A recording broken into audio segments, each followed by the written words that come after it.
श्री प्रताप सिंह खाचरियावास ने first India से exclusively बातचीत की और कहा कि अब बीजेपी और कांग्रेस में चुनावी वॉर छिड़ गया है। हमारे विकास के मुद्दे पर बीजेपी ईडी को लेकर आई है। बीजेपी अब ईडी के बहाने भ्रष्टाचार को मुद्दा बनाना चाहती है। जरा सुनिए। चुनावी साल है और कांग्रेस पूरी तरह से तैयार है फिर से चुनाव जीतने के लिए, लेकिन कई ऐसे अहम मुद्दे हैं जिनको लेके अभी भी चर्चा होनी बाकी है। कल बड़ा मंथन हुआ, मुख्यमंत्री आवास पे भी तमाम मंत्रियों से चर्चा हुई, मुख्यमंत्री मौजूद थे, कई मुद्दों पे चर्चा हुई, महंगाई राहत कैंप को लेकर चर्चा हुई और भी काफ़ी महत्वपूर्ण मुद्दे थे। प्रताप जी, अब चुनावी साल है, जीतने की कोशिश की जा रही है और कल भी महामंथन हुआ था। एक तरह से कैबिनेट के अलावा भी कई मुद्दे थे, महंगाई राहत कैंप है और भी मुद्दे जिनके आधार पर कांग्रेस जा रही है, लेकिन अचानक ईडी आ गई है। कैसे मुकाबला करेंगे इन सब? नो डाउट ये केंद्र में भारतीय जनता पार्टी की सरकार है, राजस्थान में कांग्रेस की सरकार है। कंपटीशन कांग्रेस और बीजेपी के बीच में। राजस्थान में कांग्रेस की सरकार की जो वर्किंग स्टाइल है उसकी पूरे देश में चर्चा है। चुनौती बड़ी है और चुनौती इस बात की है कि जब भी आप अच्छा काम करोगे, पब्लिक के हित में करोगे, तब भगवान राम ने कहा है कि जब जब तू किसी को बचाने के लिए, किसी की भूख मिटाने के लिए, किसी की प्यास मिटाने के लिए, किसी का दर्द मिटाने के लिए निकलेगा तो तेरे रास्ते में हजारों रुकावटें आएगी। अब वो रुकावटें चालू हो गई। एक तरफ कांग्रेस की सरकार है जो दीवार तोड़कर भी लोगों को महंगाई से मुक्ति देना चाहती है, रोटी देना चाहती है, रोजगार देना चाहती है और एक ही संकल्प है, कोई भूखा नहीं सोएगा, इलाज के अभाव में किसी की मौत नहीं होगी। इसीलिए तो 25 लाख की योजना लेकर आए कि 25 लाख तक का इलाज फ्री हो गया। पूरे देश में मुझे ये बता दो कि कहीं प्राइवेट अस्पताल में 25 लाख तक का इलाज फ्री होता हो। गुनाह तो नहीं कर रहे, हमने कोई पाप कर दिया क्या? यही तो कहा कि दवाई फ्री में ले लो, इलाज फ्री में करा लो, कहीं दुकान मकान बेचने की जरूरत नहीं है, सबका इलाज फ्री में करेंगे। गरीब हो अमीर हो सब बराबर है। 1 करोड़ लोगों को पेंशन देते हैं, 1000 रुपये मिनिमम पेंशन है। उसको लगता है कि सरकार नहीं, मेरा परिवार है, मेरा बेटा है जो मेरे लिए पेंशन भेज रहा है। कोई गुनाह नहीं कर रहे। अब इन सब के बीच में टकराव शुरू हो गया। टकराव है चुनाव का। चुनाव में बीजेपी और कांग्रेस की तलवारें निकली हुई है। तो नो डाउट केंद्र सरकार के पास बड़ी पावर है, राजस्थान की सरकार के पास छोटी पावर है। हमारी कोई भी एजेंसी केंद्र सरकार के खिलाफ कार्रवाई नहीं कर सकती, लेकिन केंद्र सरकार की कोई भी एजेंसी हमारे यहाँ पर कोई भी कार्रवाई कर सकती है। ये भारत का संविधान है। भारत के संविधान का सम्मान करना हमारी जिम्मेदारी है।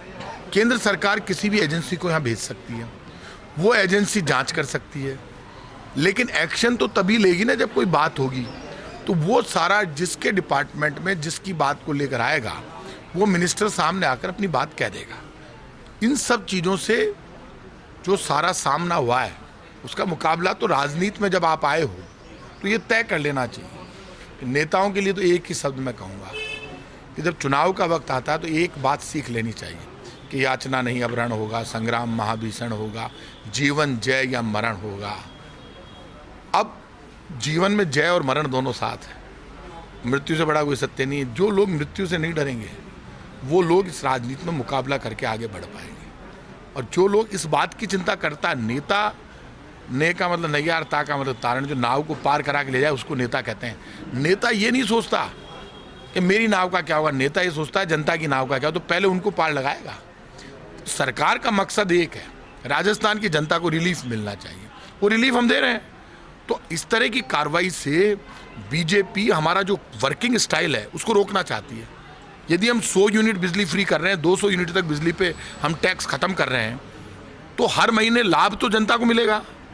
बच्चों को हमने कह दिया एग्जाम है तो भैया तू बस में भेज, बैठ और फ्री में चला जा। आज तक ऐसा हुआ कि रोडवेज की बस में बच्चा एग्जाम देने जा रहा है, किराया नहीं लग रहा उसका? आज तक नहीं हुआ। आज तक ऐसा हुआ सैनिटरी पैड महिलाओं के लिए फ्री कर दिए। हर महिला को सैनिटरी पैड फ्री है जिससे कोई महिला बीमार नहीं हो। 1 करोड़ लोगों को बुजुर्ग, विकलांग, विधवा पेंशन है। ऐसा कोई काम नहीं है जिस बच्चों को 2 यूनिफॉर्म फ्री है।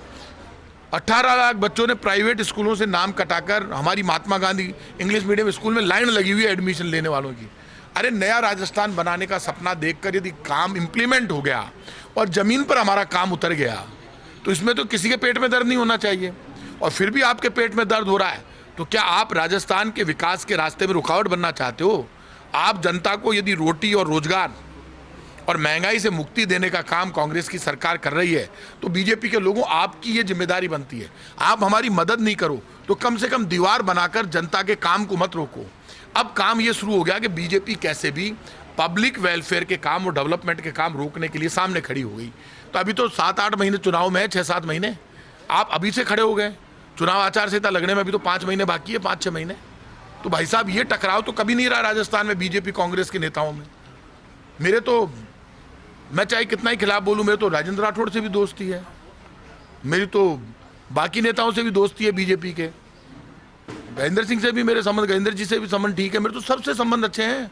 सतीश पूनिया से भी मेरी तो दोस्ती है। बिल्कुल, तो मंत्री प्रताप सिंह खाचरियावास जिन्होंने तमाम मुद्दों पे बात की है, लेकिन साथ में ये कहा है कि अगर भारतीय जनता पार्टी को चुनाव में हराना है तो कांग्रेस के नेताओं को आक्रामक होना पड़ेगा और आक्रामक नीति के साथ ही मैदान में उतरना पड़ेगा। कैमरामैन यश माथुर के साथ Naresh Sharma, first India news, Jaipur.